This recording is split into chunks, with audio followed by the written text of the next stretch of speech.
100 kilos de pólvora, 10 caballos, artillería, armas de fogueo y, lo más importante, 400 recreacionistas. Por tercera vez, Zaragoza retrocederá en la historia y volverá a vivir la batalla de los sitios. La amplia programación, que abarca del 6 al 8 de marzo, acoge desfiles, combates y la capitulación de la ciudad, pero el plato fuerte será a las 7 de la tarde del sábado día 7, con la recreación de la batalla del Coso.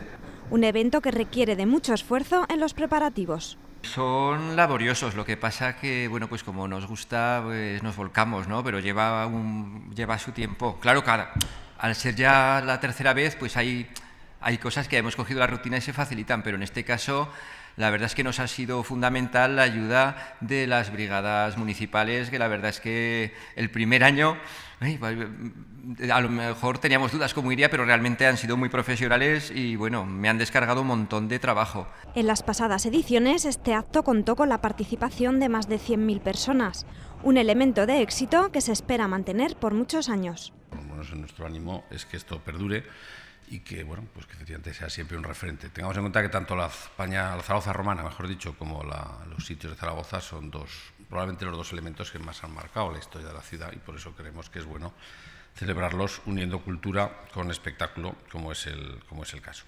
Un evento que sin duda alzará a un plano nacional el recuerdo de la victoria de los zaragozanos frente a las tropas de Napoleón.